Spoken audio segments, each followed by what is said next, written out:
Student welcome back again. मेरे हाथ में जो खिलौना दिख रहा है वह निश्चित ही प्लास्टिक का बना हुआ है। साथ में ये पेन दिखाई दे रहा है, ये भी प्लास्टिक का बना हुआ है। तो आज हम प्लास्टिक के बारे में अध्ययन करेंगे। प्लास्टिक एक बहुलक है। बहुलक जो बहुत सारी एकलक इकाइयों के आपस में जुड़ने से चेन लाइक श्रृंखला बनती है, बहुलक कहलाती है।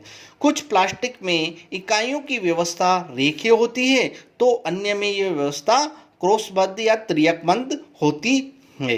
रेखीय क्रम में एकलक इकाइयाँ इस तरीके से जुड़ी हुई होती है और क्रॉसबद्ध में एकलक इकाइयाँ इस तरीके से जुड़ी हुई होती है। प्लास्टिक को टू कैटेगरी में डिवाइड किया जा सकता है। First thermoplastic, second thermosetting plastic. हम फर्स्ट थर्मोप्लास्टिक के बारे में अध्ययन करेंगे। थर्मोप्लास्टिक ऐसा प्लास्टिक जो गर्म करने पर आसानी से विकृत हो जाता है और सरलतापूर्वक मुड़ जाता है, थर्मोप्लास्टिक कहलाता है। जब हम बोतल में गर्म पानी डाल देते हैं तो उसकी आकृति बदल जाती है। तो इस तरीके का जो प्लास्टिक होता है थर्मोप्लास्टिक कहलाता है। इसका रीयूज किया जा सकता है। थर्मोप्लास्टिक के हम एग्जाम्पल देखते हैं। First polythene. पॉलीथीन की केमिकल स्ट्रक्चर देखी जाए तो इस तरीके की एथीन की एकलक इकाइयों से मिलकर पॉलीथीन बना हुआ होता है।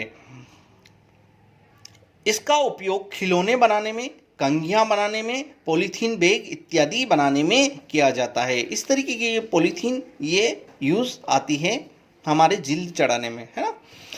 पीवीसी की बात करते हैं हम। पीवीसी जिसकी फुल फॉर्म होती है पॉलीवाइनिल क्लोराइड, है ना।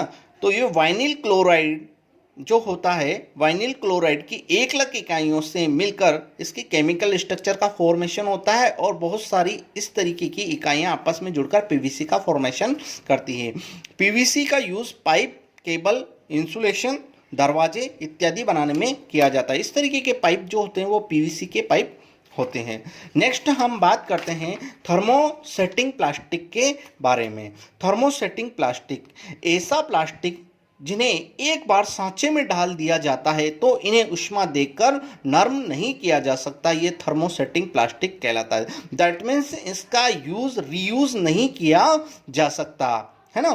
तो इसकी केमिकल स्ट्रक्चर देखी जाए तो बेकेलाइट इसका फर्स्ट एग्जाम्पल है जिसकी केमिकल स्ट्रक्चर इस तरीके की होती है। बेकेलाइट ऊष्मा और विद्युत का कुचालक है। इसी गुण के कारण इसका उपयोग बिजली के स्विच बनाने में, बर्तन, हत्थे इत्यादि बनाने में किया जाता है। नेक्स्ट एग्जाम्पल हम देखते हैं मेलामाइन।